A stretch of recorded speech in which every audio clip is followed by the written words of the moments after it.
What's up, everyone? Welcome to today's video. Welcome to the Video Game Fight School channel. Thank you very much for tuning in. So, Suicide Squad killed the Justice League. It's one of the games that we are anticipating in the DC fandom. Whether you are excited for the game or not, you're still, in a sense, looking forward to see what the game is about. Some people, they say they're already sold. Some are still concerned regarding a lot of different aspects of the game.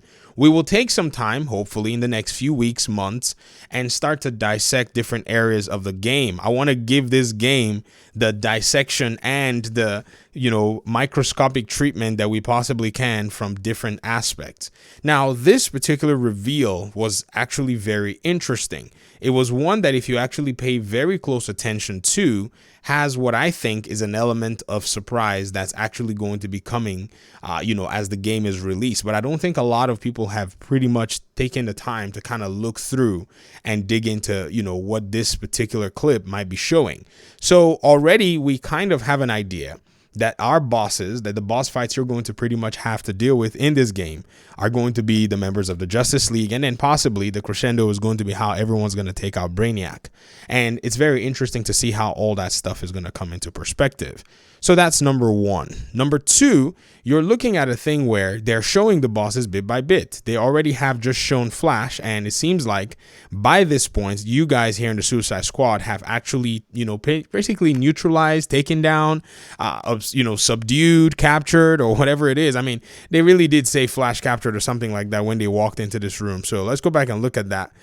When they walk in this out, oh yeah, it's bloody locked. We got to keep looking. Boom. And somebody breaks the door open. And they basically give a radio command in here, basically talking about, Flash is clear. Keep your eyes on him, people. So pretty much, they've taken out Flash. So now they're going to have to deal with the bats. And I think this place, where they actually walk into is very interesting, because one of the craziest things that happens here really does steal the show from me. And that is Tara Strong's own acting. I love the way she says, "Don't sweat it. Batman doesn't kill people." And look at her face here.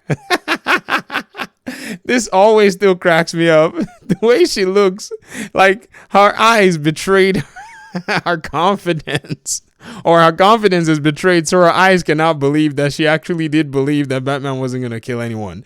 And I'm sure everyone is saying that Batman is, in some kind of a, some kind of a possessed state here, or Brainiac has got him, pretty much caught. Now, here's the thing, ladies and gentlemen. There's a twist that's coming after this particular scene. And I strongly believe that this twist is really, really going to blow the minds of a lot of people. I will hypothesize because the game has not come out, so it's not like I can really spoil anything. I think here Batman is going to kick the brakes off of all of them. That's for sure. You can already see he's got some kind of a detonator, so we don't know what it is that he's already planted in this building.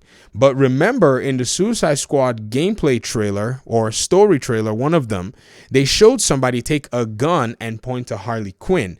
I think this is the place. Why? Because the environment changes when Batman comes into the scene. Look how they actually change the entire color of the surrounding area as he comes into red. And there was some kind of a red hue in that particular gameplay, and every single one of us got to see that. This is where I think the Suicide Squad are going to pretty much have to deal with him, and where he's going to deal with them. If you also want to take in another step to dig in, you'll realize that the security guard here is not dead. Now, you kind of have to think about it. When Harley Quinn says Batman doesn't kill people, he really doesn't, because this guy grunts after he's been dropped on the floor. And so we're probably trying to see exactly what's going on here. And I think that's where the twist is really going to come into play. But yes, they're going to try to fight Batman, and he's going to smack them around, because already he's a chess player. And I think this is pretty much what you're going to see. So the Suicide Squad Justice League, to me, seems like it's a game that has a lot of different answers to a lot of the questions that many of us have been asking in terms of, what Justice League members are we going to see, and is Batman in the game? So we already got to see a number of them over the period of the reveals and the trailers. And then just recently we got to see that Batman is part of them. Now, his possessed state, whether it's going to be something that lasts long through the game, or if it's something that's going to be earlier, taken care of, we're not necessarily aware, because that part of the story, we don't really know where the progression is. But it's really cool to see that the game seems to have been completed or finished, I guess.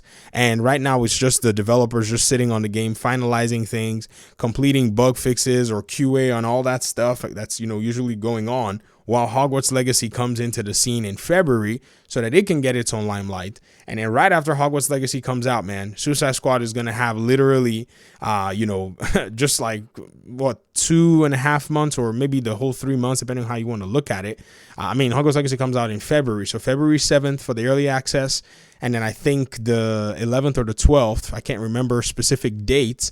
And so from then, you're starting to count down March, April, and then May. So that's literally 3 months of marketing. So I'm looking forward to what else they're going to be showing in that time frame.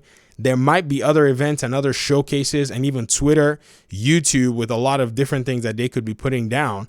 And I think they probably need to take this time to just, leverage the holiday period and just throw a lot more Warner Brothers, games out there in terms of marketing, because until you're getting closer to the game, I don't think there's need for any focus in that sense. So if they use this holiday period to do that, then, Hogwarts Legacy can enjoy January marketing and then just basically close everything out in that first week of February.